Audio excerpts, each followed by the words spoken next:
Você já imaginou um talk show que literalmente vira um pesadelo ao vivo? Pois bem, em 77, um simples programa de TV de Halloween se transformou em um dos eventos mais assustadores já transmitidos. Ou será que foi muito mais do que isso, hein? Em um ano que estamos repletos de novos lançamentos de terror, tanto no cinema quanto nos streams, um filme conseguiu roubar a cena e virar o maior sucesso da IFC Filmes.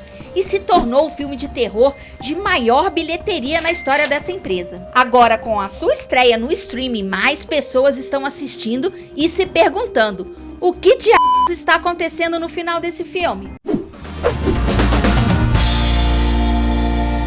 Olá, meus amigos fãs do terror. Hoje eu trago para vocês Entrevista com o Demônio, que está na Netflix.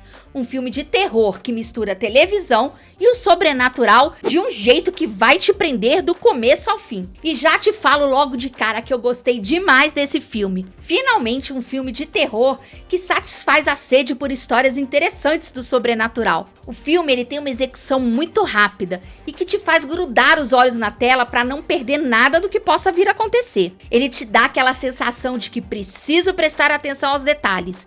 Ele te prepara o tempo todo para um ápice que pode acontecer a qualquer momento, de que você não vai acreditar no que acontece quando as câmeras estão rodando e o terror começa ao vivo. O que estamos prestes a ver é a fita master não editada há muito perdida do programa que foi ao ar ao vivo em 31 de outubro de 1977 e chocou a nação. Com essa introdução já me remeteu na hora ao filme Bruxa de Blair. Claro que tem outra pegada aqui, mas que me fez lembrar daquela proposta imersiva de que estamos vendo algo real e que foi recuperado, que não existe cortes e nem edição desse material. E eu achei essa proposta muito legal. A trama é apresentada como um documentário, formado principalmente por filmagens de uma transmissão do fictício Night Owls, um talk show noturno ao estilo do Tonight Show exibido no final dos anos 70. E o que me chamou a atenção foi toda a construção realista desse ano em questão. O cenário, as roupas, cabelos, uma perfeição. Inclusive aquele formato quadradinho da tela. Poderia dizer que é de fato uma fita de um programa dos anos 70. E enquanto estamos vendo o programa ao vivo, tudo está em cores conforme a transmissão. No que seriam os intervalos comerciais, corta para o preto e branco e vemos as gravações dos bastidores rolando. Na história, o Night Owls compete diretamente com o popular Tonight Show do Johnny Carson.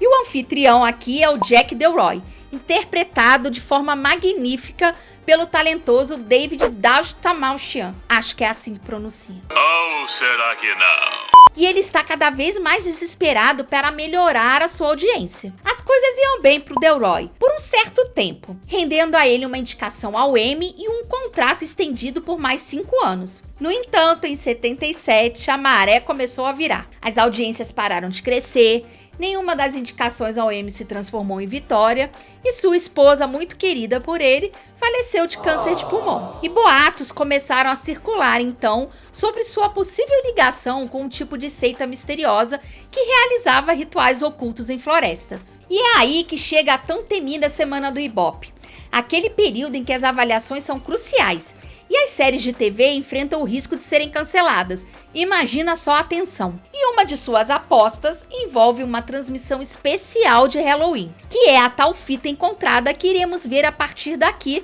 daquela noite fatídica. Delroy sobe ao palco para o seu monólogo de piadas e brincadeiras bem sem graças com seu ajudante Gus. Então, descaradamente, ele pede ao público para manter a mente aberta em relação à lista de convidados da noite. Um médium psíquico, um mágico cético e uma parapsicóloga. Isso parece com todas aquelas coisas idiotas comuns de um talk show, bem específicos daquela época.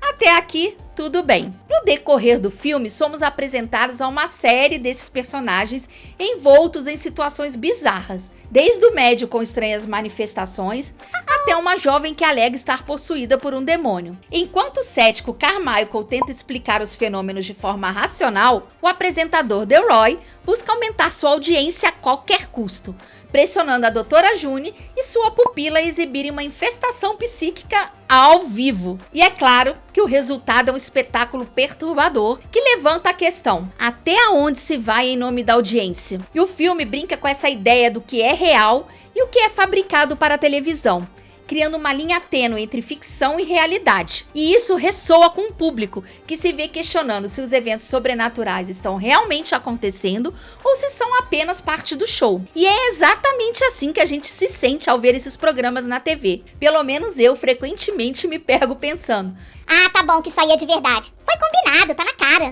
E além disso, o filme faz uma crítica sutil à exploração de temas sensacionalistas pela mídia para atrair essa audiência. Ele mistura um horror psicológico com elementos de um talk show, criando uma atmosfera única e bem sombria. E é toda essa preparação para as apresentações em si, para essa grande noite, que faz a gente entrar no clima também. A diversidade de elementos criativos torna essa experiência assustadoramente imersiva. Você também fica ali esperando que horas que o sobrenatural de verdade vai tomar conta desse show. E começamos com aquele clássico médium que diz: estou sentindo o nome que começa com P. Muito clássico, até a grande apresentação da noite, a doutora June e sua jovem pupila Lily, que é uma adolescente que sobreviveu a um suicídio em massa satânico e está agindo de maneira estranha. Talvez porque ela alega estar possuída por um demônio maligno. E é aí que tudo vai sair do controle. E chegamos até onde esperamos: a demonstração de uma possessão demoníaca. Parece uma péssima ideia, né? Mas é ótima pra TV. E no fim das contas, o que manda nesse mundo? Audiência, baby! Ou talvez Satanás. No fundo, faz alguma diferença? As cenas da possessão demoníaca são muito boas e bem construídas. A Lily dá um show com todos os sinais clássicos de possessão. Até aqui eu achei o desenrolar do filme muito bom. Um excelente suspense, com o ápice da demonstração da possessão, que acaba fazendo com que era apenas um show com contatos mediúnicos sendo refutados por um cético, se torne algo mais real do mundo sobrenatural, do que apenas um programa de TV que clama por audiência. O final pode não agradar a muitos, pois ele deixa margem de interpretação, mas que pra mim não comprometeu. Se você está familiarizado com esses temas, irá pescar a ideia. Então, a partir daqui, farei uns comentários que envolvem spoiler do final. Se você ainda não viu o filme, para por aqui. Como era de se esperar, a tentativa de conjurar um demônio dá terrivelmente errado. Lily, possuída, enlouquece e mata o cético, June e o locutor do programa ao vivo. Aliás, aqui a cena de possessão se tornou bem tosca.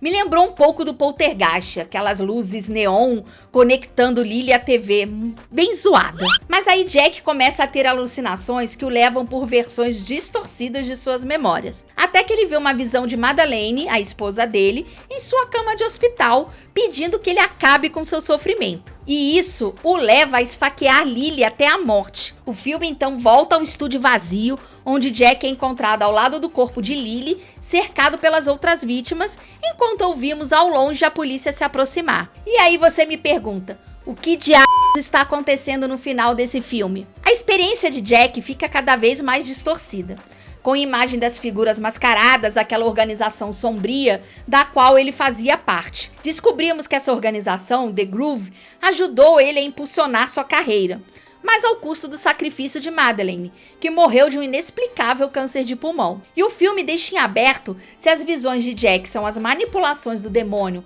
para fazê-lo matar Lily ou apenas efeitos colaterais de sua situação toda ali. Para mim, ficou claro que ele fez um pacto com coisa ruim a troco do sucesso. E cada vez que ele conseguiu isso, ele teve um preço a pagar, como a vida da sua esposa e, por fim, a sua própria vida arruinada pela culpa, que no final de tudo resultou nesse crime, seja pela manipulação do capiroto ou pela sua perda de juízo diante de tudo que rolou no programa. E mesmo com esse desfecho trágico, Jack alcança seu objetivo, nos entrega um programa que jamais será esquecido. E se você quer saber como o mal sempre brincou com a mente das pessoas, então assiste esse clássico do terror aqui que eu vou te indicar: Possuídos. E espero que consiga dormir depois dessa. E até o próximo vídeo!